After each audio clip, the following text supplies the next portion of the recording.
Hey everyone, ahoy!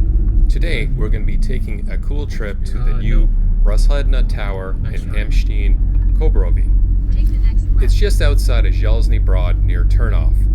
It's one of those neat gems in the Bohemian paradise I'd recommend visiting. This is over an hour's trip from Prague. If you ever decide to fly to Prague Airport, you should look outside Prague and open up your horizons.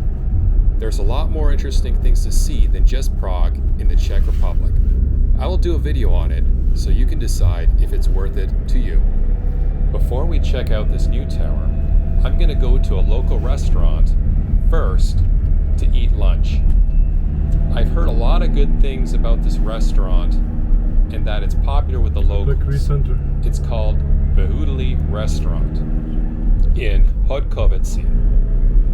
So let's discuss if you land in Prague Airport and want to visit some of these unique and interesting villages in the Bohemian paradise, which is better, renting a car and driving down here, or taking a train and using a taxi or a rideshare app like Bolt. So let's examine the two options. You can rent a vehicle. Gas is about $2.30 a liter Canadian, which is about $1.68 a liter US or $6.35 US a gallon, and about 80 cents higher per liter than in Canada. And you may have to pay a toll to use the state roads, depending on whether your rental car company prepaid it for the month or expects you to pay the daily rate, which is actually half of the monthly rate. An alternative is to take the train from Prague to Železný Brod, which costs around 145 crowns or $8.68 Canadian on my MasterCard. The Avia train runs through Turnov from Prague to Železný Brod without a transfer. There are several private train companies that operate in Czechia, and if you use another train company, you'll have to transfer at Turnov to get to Železný Brod. It doesn't go directly. There are several private train companies that operate in Czechia, so if you use another train company, you'll have to transfer at Turnov. The express bus from the airport to the main Prague train station was $5.99 Canadian on my MasterCard. So now I'm in the parking lot of Vyhudli Restaurant to get lunch. Just so you know, and don't miss your stop. But that's still a pretty good price. In English, Vyhudli means in the valley. So if you want to look it up on Google, it's called Vyhudli Restaurant and Pension, which means in the valley restaurant and guest house. Just a good common sense travel tip. If you want to go to a good restaurant instead of a tourist trap, find out where all the locals are going.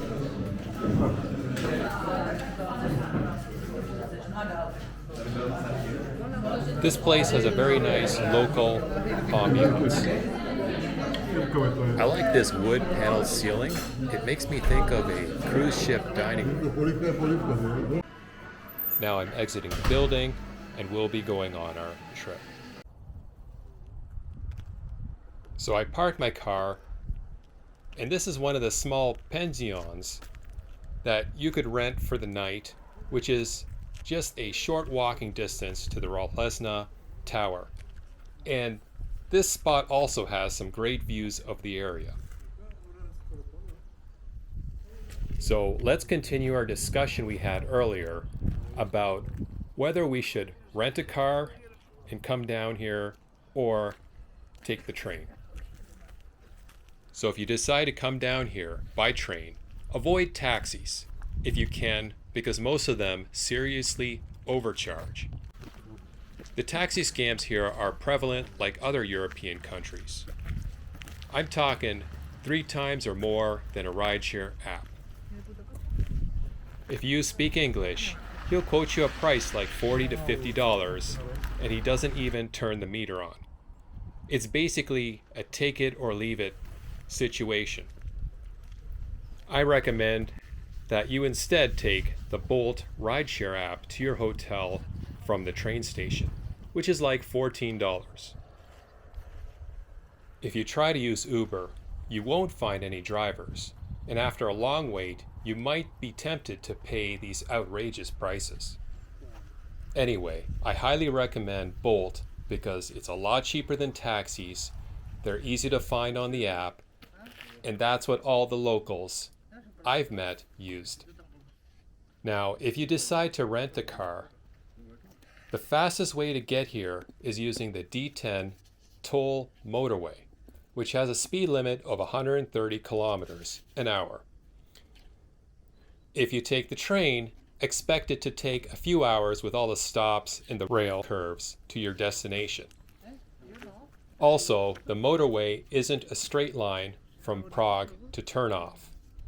The toll D10 motorway that runs from Prague to Turnov was originally a free expressway, and this motorway was supposed to be extended from Turnov to Poland, but it was never built. To get into more detail, in Czechia there are two main categories of state-owned roads in the Czech Republic: motorways, or as they say in Czechia, dálnice, and highways, which is silnice. The views around here are absolutely amazing. So let's talk about the Rozhledna Lookout Tower. It was opened on November 11th, 2023. The tower cost 17 million crowns to build. It is 25 meters high, with a viewing platform that is 3 meters lower and has 121 steps. There is a municipal parking lot not too far from here with a parking machine, and the price is 100 crowns regardless of the time of day. And if you don't pay in cash, there will be an additional service charge. And don't forget, at the top there is a neat seal-style stamp attached to a metal chain that you can press into paper to show that you are there. October of last year it was open. Okay. And what else? What else did it say? Did it say anything else? Let's talk about the motorways some more. The toll motorways are marked by green motorway signs, and the informational signs on them are green. The road numbers are displayed on a red background. The speed limit on motorways is 130 kilometers an hour. An electronic vignette is mandatory to use them and is a digital road document that replaces the traditional glass stickers. Your license plate gets registered, and they have highway cameras that verify the e-ticket. If you or your rental company didn't buy the ticket, they will send your rental company a fine, and you will be billed for it on your credit card, usually with a service charge.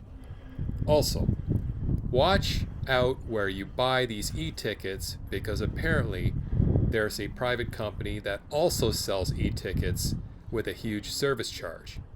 The state website does not do that, so just be aware of that. The highways are all the remaining state-owned roads. They have blue informational signs on them, and their road numbers are 1 to 99 displayed on a blue background. No electronic vignette is needed to go on the highways. The speed limit on all roads is slower at 90 kilometers an hour, with the exception of some grade-separated dual carriageway highways with a speed limit of 110 kilometers an hour. The remaining roads, with road numbers of 3 or more digits on a blue background, are owned and maintained by the regions or local municipalities. In some major cities, road for motor cars can be designated on them with a city speed limit of 90 kilometers an hour. Otherwise, if there isn't a sign, it is 50 kilometers an hour. Often, signs are missing in the countryside, so the locals told me if you see buildings near the road, do 50 kilometers an hour. If you just see farmland, the locals tell me it's fine to do 90 kilometers an hour. I didn't verify this with any government website, but you'll notice the speed limit signs out in the country are few and far between. But driving there, I noticed that this is what the other local drivers are doing. So, this concludes our trip, and if you enjoyed this trip, please click like and subscribe, and I will see you in the next video.